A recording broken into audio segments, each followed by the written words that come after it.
the second episode of the podcast from Firetop Mountain. Is it from Firetop Mountain or off Firetop Mountain? I'm not sure.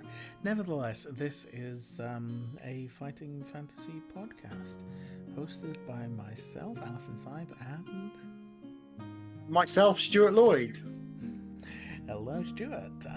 So we join one another again a week later after our illustrious adventure in the City of Thieves, and tonight we have something a little bit special, don't we?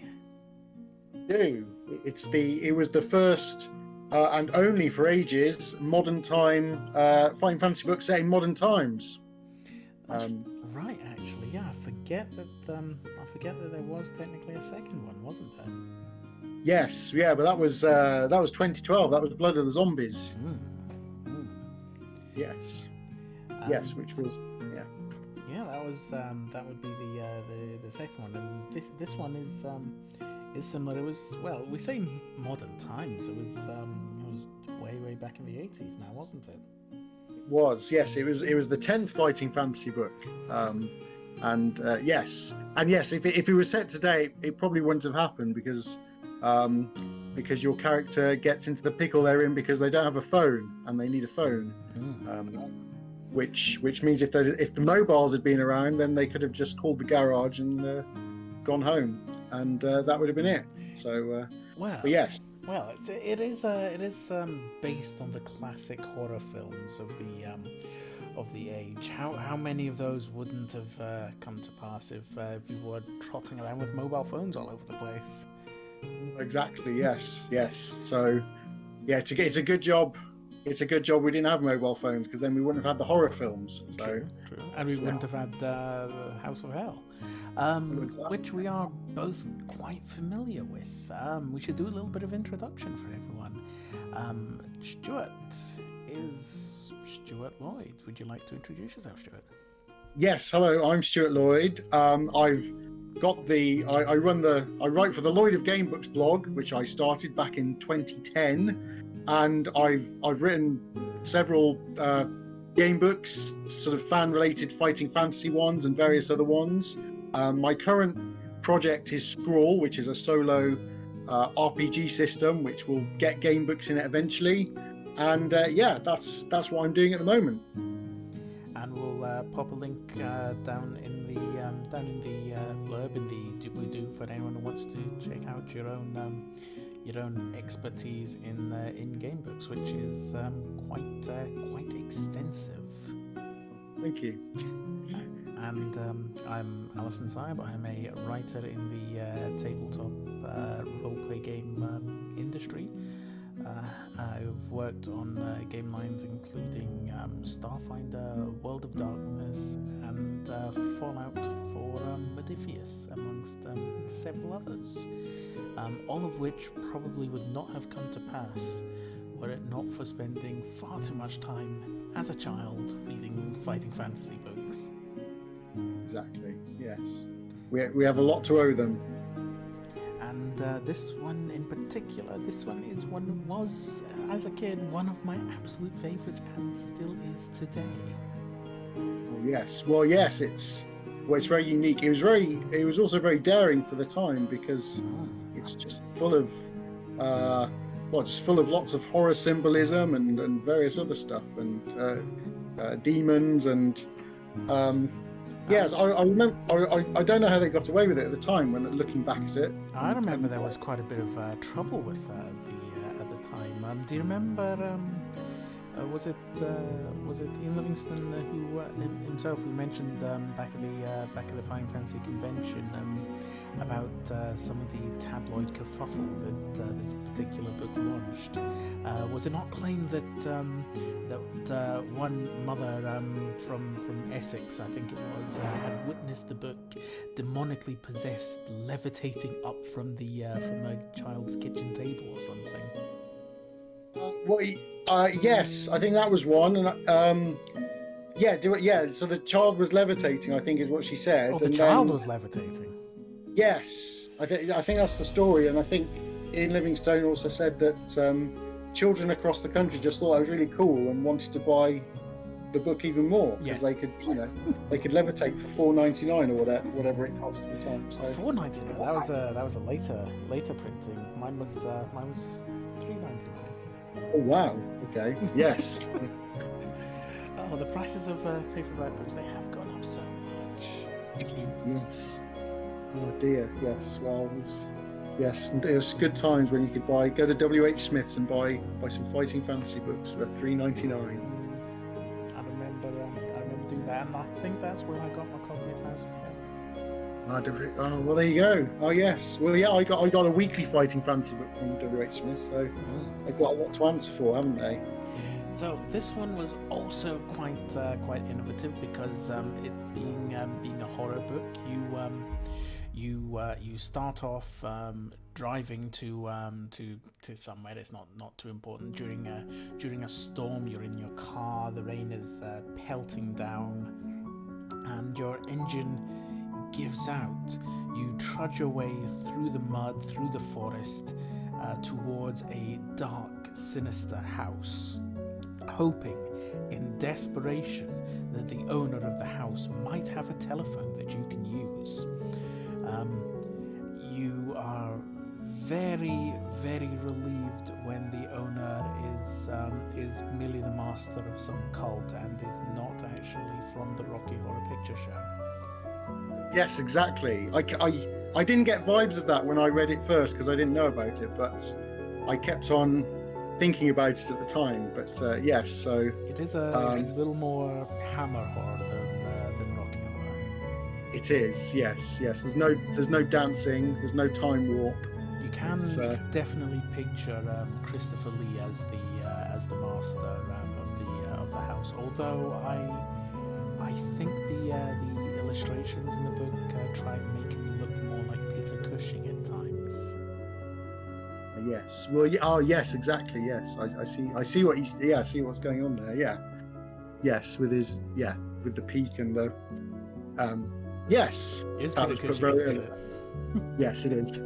And in order to evoke this horror aesthetic, the book has a mechanic, as many of the Final Fantasy books of the later years would have specific built-in mechanics for that particular book, the gimmick of that book, and this one's was fear. Yes, and it was a bit different to the other mechanics because it didn't go down when bad things happened. It started at 0 and went up, and if you reached the score that you rolled, then you died of fright. Yes.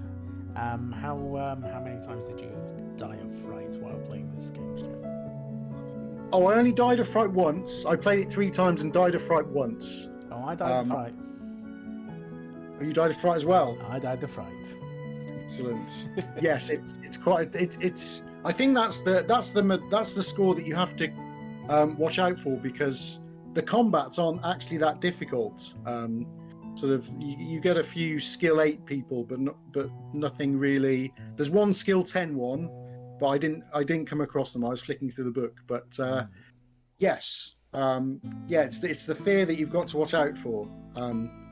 It is. It's quite exciting as you move through the book and you watch as your fear score gradually slips higher and higher. It's quite an anxious time, I think, when you're playing it. Yes, it is. It certainly has lots of tension. It makes you think twice about investigating everything because if you do, then you'll die pretty quickly.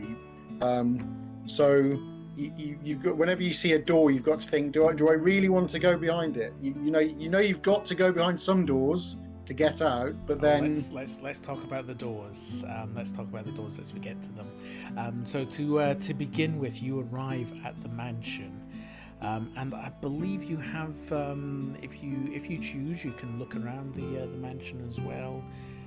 Get a little look around the general layout, look around the estate, but inevitably you head in, you knock the door or you ring the bell. I think it gives you the choice for that, and the door is opened Would you like to tell me how did the rest transpire for yourself? Well, on my first playthrough, I remember the bit about the beginning. So I went in and I was greeted by the butler, who eventually Tell us about the butler. Tell us about the butler. the butler, Franklin's. Oh well, he's a very butlery butler. He's very polite and he doesn't talk very much. I didn't get to the part where I saw him a second time. Should we talk about the bit where we both probably died before we got to? Oh, not yet. Let's see. So you were mentioning you were greeted at the door by Franklin's, the hunchback butler of the estate. Oh, well, I think the hunchback is a different character. The hunchback is Sheku is the hunchback. Oh, it is. Yes. He stays out of sight unless you ambush him later on. It's and then very populated mansion, isn't it? It is, and that's very suspicious because when you have dinner with the master of the house. Yes, let's get to that part. I love that part. Yes, yeah. So Franklin's lets you wait for him, and then spooky things happen. You can sort of hang around while you wait for him and look at some paintings. I looked at the young lady painting, and she lived from, I think it's 1802 to 1834. So she died when she was 32, which sounds like it's a pretty weird thing to be bringing up, but the Earl later tells you that he had a sister who died when she was 32.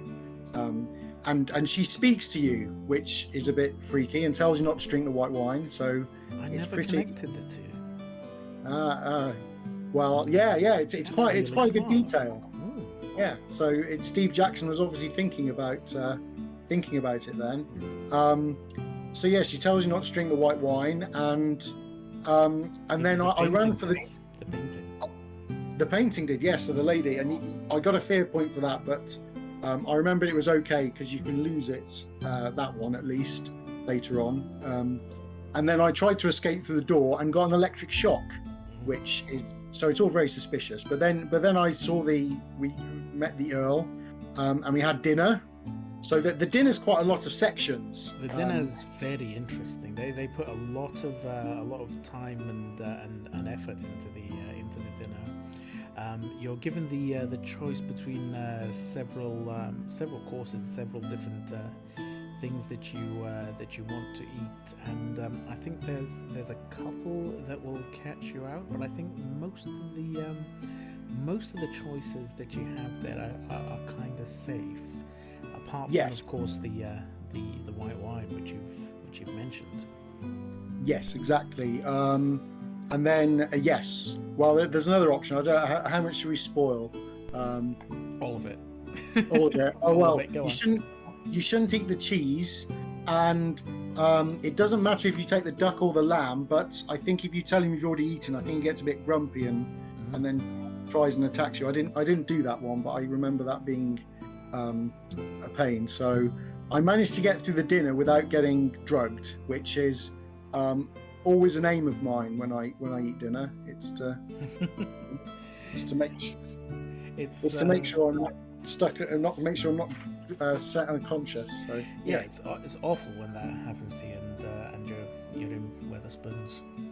Yes, exactly. Yes. Last time that happened, the cleaners just kind of cleaned all around me. They didn't even wake me up. Oh, I see. I guess I didn't know they'd been told not to wake up the patrons. So. So the dinner scene, I think, is probably one of my favorites in the book because of the amount of detail and thought that's put into it. Every choice there feels like it matters, even if it doesn't. It kind of makes you agonize over what decisions to go for.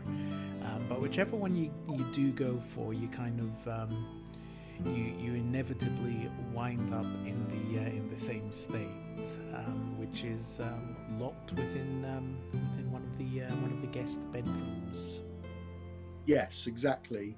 And the last thing you should do is try and go to sleep. It's to try to get out, which leads you to meet the hunchback, because he's the one who brings you the drink. Yes. Yes, and the hunchback is like, well, I'm sure he's like a typical Hammer horror hunchback. He's sort of very eager to please his master, and that's about his only aim in life, is to make his master happy. So if you I didn't attack him the first time, because even though I had a skill of 9, I had everyone starts with a 3-point penalty to their skill because they're not armed. That's true. Yeah.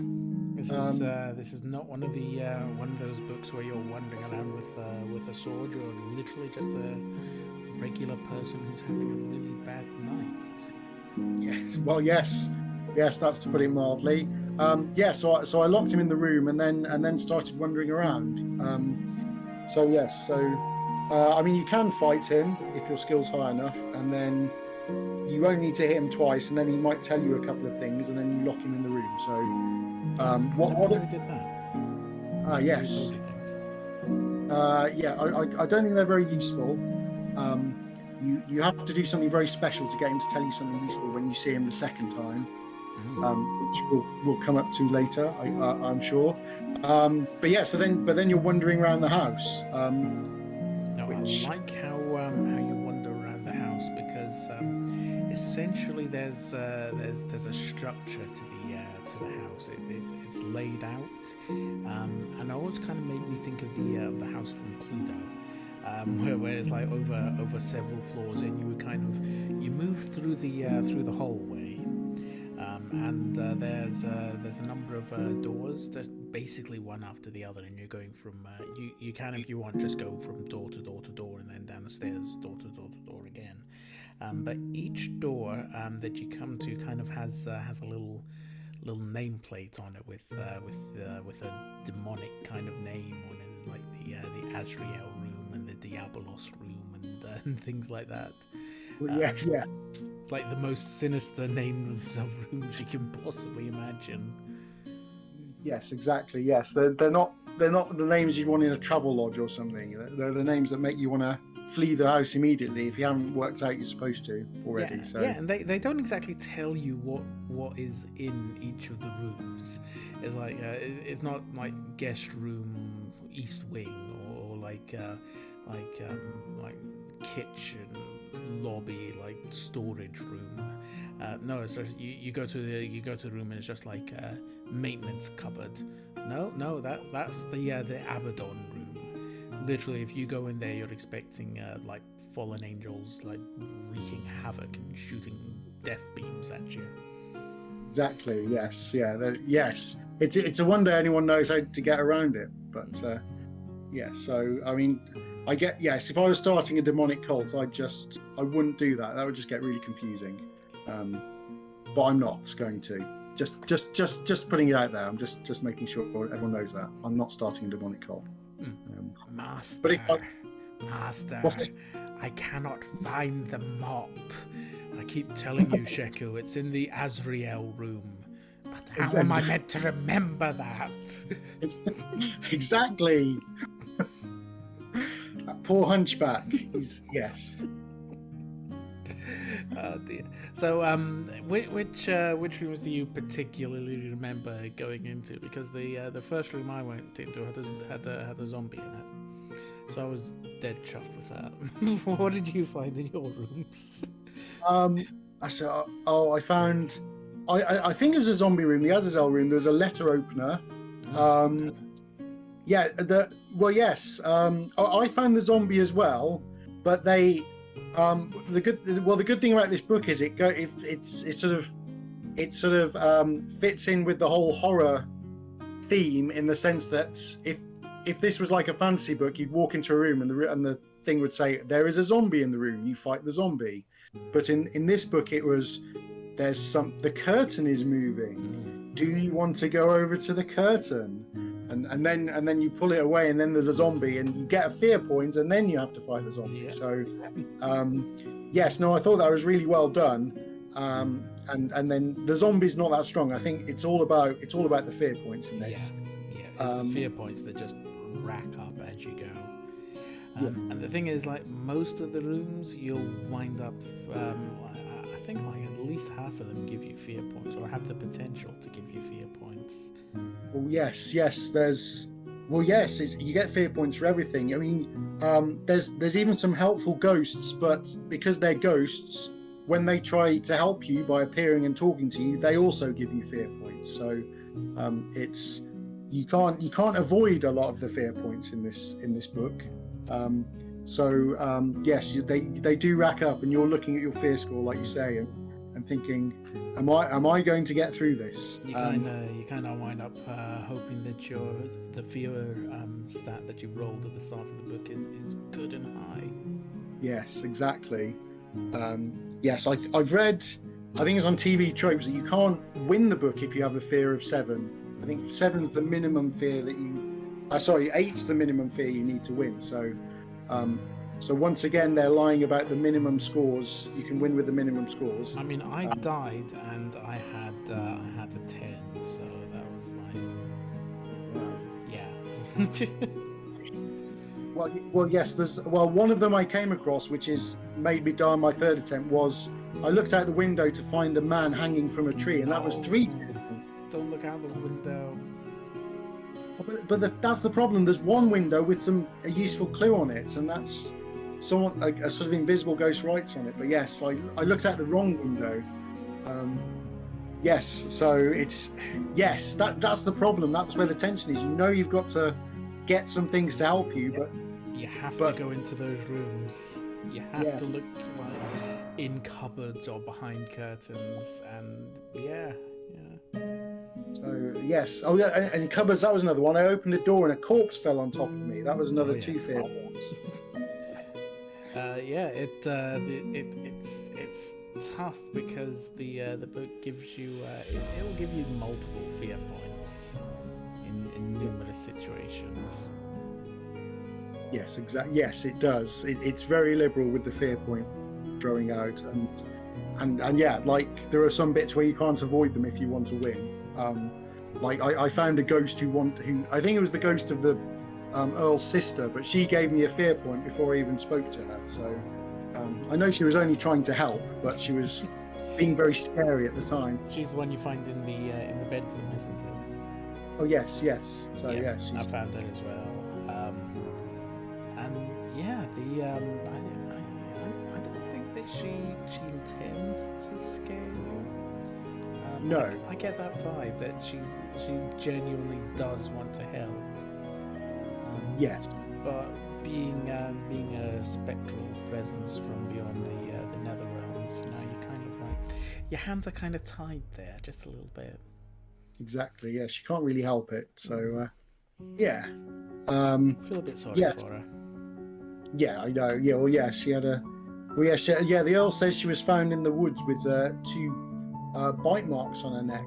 So he's really he tells you this at dinner, so he's really sort of not being very subtle about it. He's really sort of putting it in front of you, like he's like he knows he's going to sacrifice you, and so he just wants to tease you about it. And, yeah. Oh dear. Yes. Did you get to the part with the dogs? Oh, I did on my 3rd attempt. Because it's also they're with a lady in a room who also gives you a fear point. And it's the Abaddon room.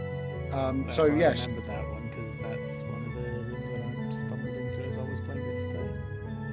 Ah, yes, excellent. Yes, I found a clue. So I was glad when I found her, because you have to know the lady's name for her to tell you anything useful.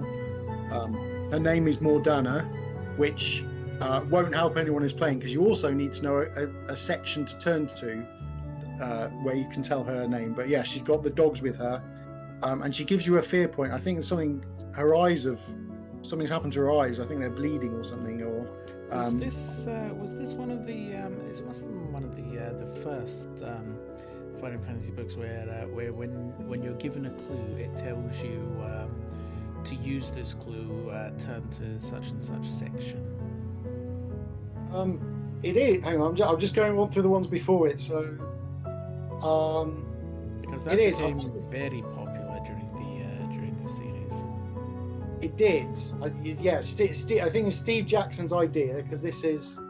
I've noticed a lot of similarities between this and Creature of Havoc, where there's a section in this book where if you're in a part of the house, you have to subtract a number from the section you're on to find a secret door, which is a Creature of Havoc thing, and then turning section. I think this was Steve Jackson's idea, but a lot of people adopted it later and then sort of added to it when they had answers where you had to convert the letters to numbers and then work out the number of the word and things. So yeah, kind of the Final Fantasy series' version of an anti-cheating system. Yes, exactly. Yes, it wasn't a perfect one because I just flicked through the book until I found a section that sounded like, "Oh, you've got the answer." You know, something that says something like, "Oh, the door opens. You have got the correct password. The door opens." I won't lie, I never finished this book as a kid. Just never finished it. Well, no, it's very hard. I remember finishing it. It is. It's very narrow. I remember finishing it once, maybe in my dim and distant memory. But yes, I mean, you've got to do lots of things to find a very special item, and it's hard because you need to know the exact places to investigate and the exact places to not investigate, because they will kill you. Whereas in the previous books, in an Ian Livingstone book, if you investigate too many places, you will probably just have another fight. Whereas in this book, if you investigate too many places, you will probably get scared to death, or you might do what I did on my first attempt, which was drink from the wrong bottle and then die. Which I know that was a really idiotic move, but I thought it was it was in a storeroom, and I got a meat knife and I got some garlic, and then it said there's a bottle of clear liquid, would you like to drink it?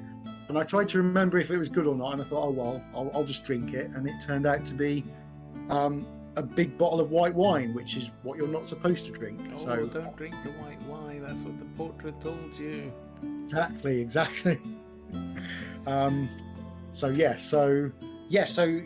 is hard. So I couldn't remember. I remembered vague bits, but I obviously didn't remember all of it because I kept dying. So. I remember that after you managed to get through a good number of the rooms, you eventually you're able to head downstairs into the lower parts of the house. Did you get that far? I did on my third attempt. Oh, I did on my second and third attempt. Oh, but my second attempt, I went to the room where you die whatever you do, which was the kitchen. Did you go in the kitchen? I've been in the kitchen before. I didn't get to the kitchen this time. Yeah, so this is my second attempt. I picked up some keys on the cooker and they were red hot.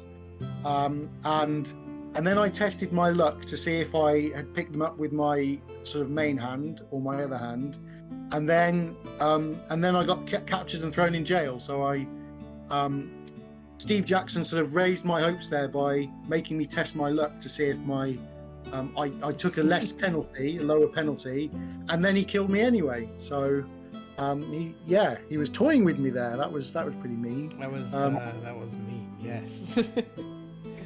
It's just like, well, you're lucky you don't scream out in pain and the zombies don't instantly rush in and kill you. Yes, exactly. But then you get kidnapped by the cultists and thrown in jail. It's he was very mean, and I think Steve Jackson does that. He sort of gives you fights sometimes, and then you die anyway. So it sort of raises your hopes just to crush you. It's very good. It's a very good theme for a horror book about raising your hopes. I mean, you've gone down what's essentially one of the book's dead end paths. You may as well make it interesting, I guess. Yeah, well, yes, have an entertaining death. I guess you could choose your death. You could get killed by a ghoul, or you could scream when you pick up the keys. So I guess he's giving you a choice on how you're supposed to die, but. Yeah. And you've mentioned being sacrificed by the cultists. That's the entire vibe of the book. That is the master of the state, the Earl, is the head of a cult, and they are here to practice human sacrifices. It's kind of got the Manos, the Hands of Fate kind of vibe. I guess so. I haven't actually seen that. Okay, well we have to fix that then. Yeah. I think they've re-released it fairly recently, like a deluxe digital edition version of Manos, the Hands of Fate. Okay. It's one of the worst films ever made.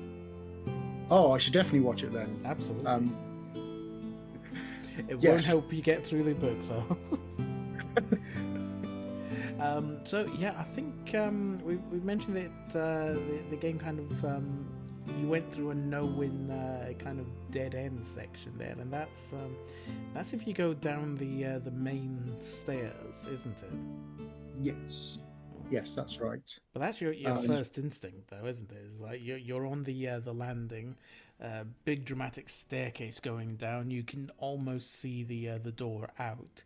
The first instinct you've got is to make a beeline for it, but that's not what you want to do. No, exactly, because all the doors are locked. So you need to explore, and then I did get to the room you're supposed to go to, which is a room with a fireplace in, because your route to freedom actually takes you underground. So there's a secret entrance, a secret door which takes you to the cellar, but that's where I died, because you gain a fear point because you press a button and fall through a hole and gain a fear point, and that's where I died. But it is the right path, because you read there's a letter in that room, and it gives you a hint at a password, and then it vaguely came back to me that I needed the password, and I needed to know where the secret door in the cellar was, and then I died of fright.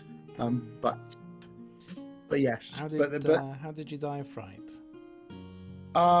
Because if you press a button above the fireplace, and then a hole opens up beneath you, and you gain a fear point because you fall through the hole. I guess it's scary because you fall, and you lose stamina as well because you fall. But is that before or after you get to the library? Is that instead of the library? I think that's after the librry. Because it's the library where I died. I basically picked up and decided, oh, this book looks particularly interesting to read. Never pick up a book that looks particularly interesting to read in a haunted house. No. Do you have pentagrams on it? Oh, it did. Yeah. Lots of nice inverted pentagrams are kind of etched in fire with a few goat skulls, just kind of flanking it on side to side.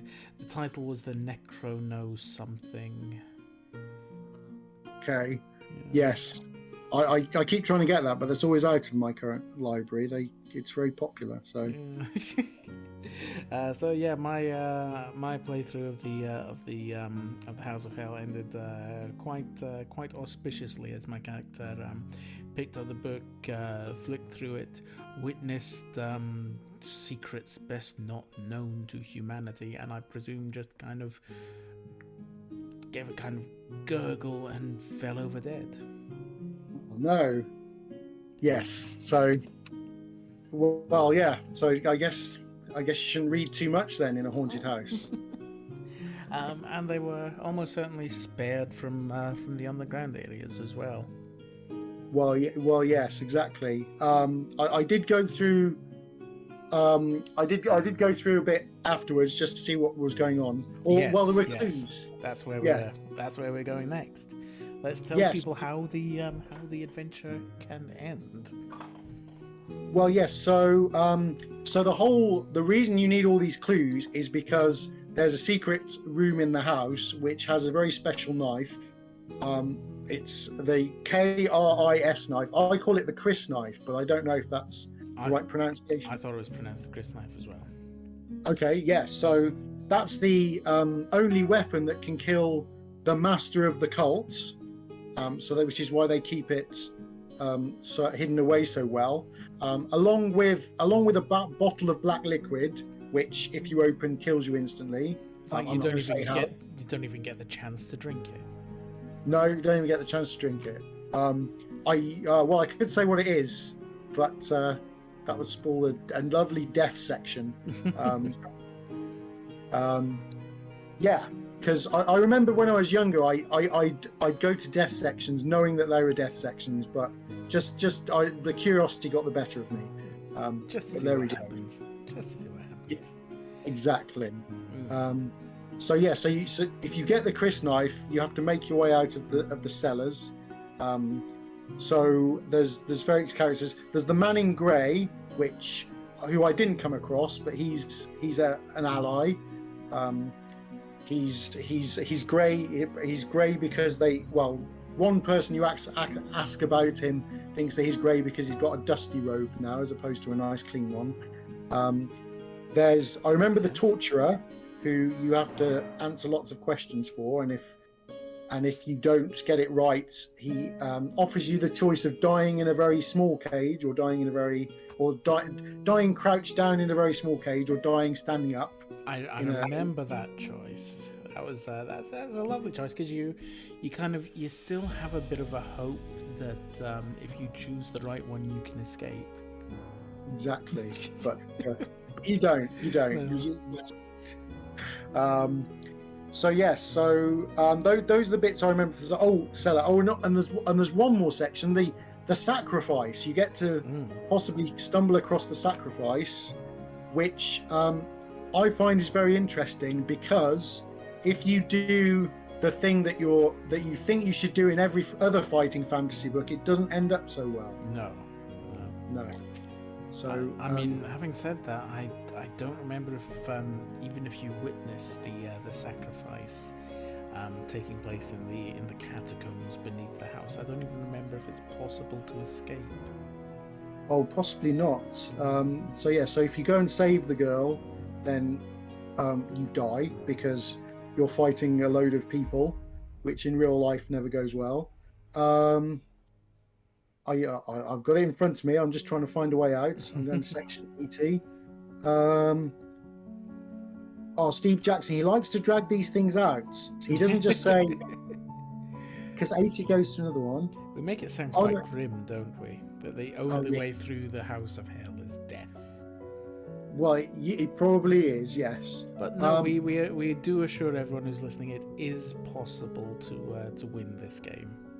Yes, it is. Actually, I've just remembered you can get past the cult, but only if you've read something earlier on. And have a secret section. Yes, it is possible to win this game. It's just a very narrow path. And what happens at the end? Presuming that you have survived, you have found the Chris knife. You're going to wonder, why the cult, who have the only weapon that can destroy their evil cult leader, decide to just keep it in the same house as them. Well, exactly. That it does make you wonder, and I remember. I remember reading a blog post that had a very interesting answer to this. I don't remember the name of the blog, but the post was titled "Balthus Dyer's Lovely Curtains," which anyone who's read Citadel Chaos knows what it's talking about. And they came up with a theory that if someone is making pacts with demons to get more power, then the demons might want to sort of install a safety feature in case their sort of servant ends up turning on them. And so they have this convoluted sort of sequence of items or things that you do that kills their servants, just in case they go rogue, so to speak. So his theory is that the reason that all these evil sorcerers and everything have the one thing that can kill them nearby is because that is a condition of their pact with the demon. Do you think that maybe the demon has people inside the cult who are kind of double agents and actually working for the demon to make sure that the cult leader doesn't go out of line? Oh, well, yes, I definitely think that would be... Yes, I bet no one's above suspicion in a cult. I'm sure cults are full of paranoid people who make sure everyone stays in line. So, yes. We're definitely reading way too much into this. We are. We're thinking too much about running a cult as well. So just a little bit. So yes, you get to the dramatic ending where, having found the Chris knife, you have the opportunity to confront the Earl, the leader of this cult. Well, I say you have the opportunity. You're kind of like backed into a corner a little bit, but nevertheless, you can confront the Earl, and then at the last moment, something quite interesting happens. Well, yes, because the Earl's with his butler Franklin's, and very confusingly, it turns out that the Earl is not actually the true leader of this cult. Or he might be the human. He might do the sort of day-to-day stuff, but it turns out that the demon's been living in the house all along, and it's not the Earl. It's actually Franklin's, the butler, which is a twist, because if you fight the Earl, then you actually lose. You have to face Franklin's, the butler, and so if you hit him once, he turns into a hell demon, and if you survive the fear you get from watching someone turn into a hell demon, if you have the Chris knife, then you can fight the hell demon, which is actually, it's not an impossible combat, because the hell demon has a skill of 14, but the Chris knife gives you a +6 bonus to your skill, so that actually makes it quite doable. I just love that as a twist at the end of the book there. Yeah, exactly. It's the final. It's the final twist. It's sort of, it's making you realise there's a man behind the man. It's a decoy, that the Earl's just been a decoy this whole time. That's very much in feel of the horror films that it's trying to emulate. Yes, exactly. It's brilliant. You always get a little twist in the tail there. Well, exactly. It's like, everyone thinks that the demon's been banished, and then the little girl sort of turns around and gives an evil grin, and her eyes glow red, and then she walks off with them, and then you know that next day they'll all be found dead on the side of the road. It's a bit like that, isn't it?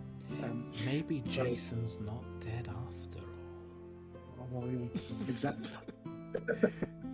Oh, but yeah, no. I'm trying to think now. Does the book like hint at who the true leader is? I'm trying to remember if there's ever people. Well, I don't know if there's ever a sort of obvious one, but people talk about the Master. They don't really say explicitly that the Earl is the Master. They just talk about the Master, which kind of might be a little hint that it's not the Earl who's actually in charge. It's definitely an interesting one there. Yes, it is. Yeah, it's very well done. And Steve Jackson tries to steer you away, because if you attack the butler, he sort of cowers in fear, and then he offers you the option of attacking the Earl again. So he's giving you loads of chances to make the wrong decision. So yes, he's being very diabolical in this sense. So yes, I can see Steve Jackson all over this, because if you read his other books, then a lot of them have narrow paths and lots of twists and turns, and so I'm thinking more of Creature of Havoc. There's lots of Creature of Havoc in this, even though they're completely different genres. There's lots of sort of Steve Jackson sort of themes. Tropes. Yeah, Steve Jackson tropes. So that is sort of a very interesting thing. You can see it here. So so it's quite, it's brilliant. What are your favourite moments in House of Hell? What sections stand out for you the most? That is a good point. So my favourite, I love the hanged man in the window, because that's very good jump scare. The torture has got to be another one, just because of the evil ways he offers you how to die. And then what are the other ones? The man in grey. So I didn't encounter him, but I remember his I went back and I went through his encounter, just to remind myself. And it's a bit humorous really, because when you first I might be getting confused. It's a white-haired man. It's there's lots of color-related things. It's a white-haired man. There are actually, yeah. Yeah. And if you go into a room, this white-haired man attacks you. But then if you hit him once, he sort of tells you he thinks you're a member of the cult. And then it's quite humorous because you say, oh, well, how can I prove that I'm not a member of the cult? And then he says, make the sign of the cross. And you're like, well, okay then. And you do it. And then he's convinced. But for you, it's like, yeah, of course I can make the sign of the cross. But he's thinking, oh, these cultists, they can't make the sign of the cross. So that I thought it was quite humorous in a sense. He's asking you to do something that is quite simple. And also the hunchback, because you can get him drunk, which is quite funny. There's multiple like scenes with Sheku, the hunchback, and if I remember right, the choice that you make at the dinner, it has an impact on how you encounter him, because if you make the wrong choice at dinner, you when you encounter him, you're passed out in the bedroom, whereas if you're still awake, then you have the chance to kind of watch him enter the room, and you can kind of like preempt him entering in there. And I do like that. I like that it kind of takes a slightly different angle depending on what your choices are. Yes, I think that's why my favorite choice is the dinner sequence with the master, which is just suitably tense. And I also really like the scene in the kitchen, the dead end sequence, which you shouldn't, because you've already kind of sealed your fate at that point. But just seeing the keys to the front door just on the oven, of course your first instinct is to just reach out and grab it, and oh my god, it's absolutely red hot, and you've burnt your hand, and now you need to determine which hand it is, and it's just everything goes wrong from that point, and it's a marvelous disaster moment, and I just love that. Oh yes, yeah. Yes, it's good. It's nice when you know someone's putting effort into their death scenes, because it's quite easy to just go to say that you die, they kill you, but this is one of those books where they really put an effort. Steve really puts an effort into the death scenes, and so even if you do die, it's entertaining. So that's good. Shall we go marks out of 10 for this? Was it marks out of 10 we did last time, or was it marks out of 5? Well, we both did 5, and then we added it up to make mark out of 10. That's right. So marks out of 5 then. Okay. Well, so this one, I'm going to give it 4 out of 5 because of the atmosphere and the sort of the interactions, like you say, and the tension and how it fits horror very well. So yeah, I'm gonna go for 4 out of 5. I am going to go for 4.5 out of 5. It has a very special place in my heart. I remember playing it so many times as a child, and I love the atmosphere, like you've said. I love the characters, even for a book where you're in an abandoned house. It's so packed full of haunting characters as well. The only reason it loses the half, that it doesn't quite get the 5, is because of just how brutally difficult it is. Yes, exactly. Yes, very narrow, but it'll be very satisfying when you crack it finally. So that gives us 8.5 out of 10. Yeah, brilliant, excellent. Lovely. Well, it's an excellent book. So we have thoroughly enjoyed House of Hell this week, and we will be returning on the podcast from Firetop Mountain next week with another fighting fantasy classic. And I believe you've got written down there somewhere which one it is, because I cannot for the life of me remember. Right, it is Space Assassin, It is Okay. Space Assassin. Oh no, why would you do this to me? So before anyone says anything, I know what people think of Space Assassin. It has a special place in my heart because it was my second fighting fantasy book, and I know the victory ending is pretty bad, but I think there are some really good set pieces in it, which unfortunately it's really hard to find. So I'm going to try and defend Space Assassin. And I will categorically not. You know how I feel about the science fiction fighting fantasy books. I'm sorry. I know I didn't even pick what's considered one of the better fighting science fiction ones. But it is going to be interesting at very least. yes. At least he wasn't Skylord. I didn't pick that one. No. So join us next week where we are playing Skylord. Not Skylord. No, not Skylord. No, maybe the week after. Yeah, maybe the week after, because we all love Skylord. I mean, that the cover alone is it's something else. That's another thing I love about House of Hell. The cover on it is absolutely fantastic. Oh, it is. Yes, exactly. Yes, It's yeah, just like, brilliant. Look at the cover. You will notice something different each time you look at it. That's just beautiful. It is. Yes. Oh, But- yeah. But yes, join us the same time next week for another episode with Space Assassin. Brilliant. Yeah. So I have been Alison Cybe, and I have been joined by Stuart Lloyd. Thank you for Yay. Yay. Do you want to read us out?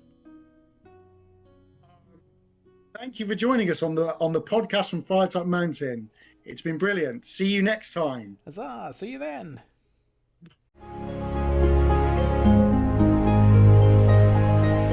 The podcast from Firetop Mountain is brought to you by our Patreon supporters.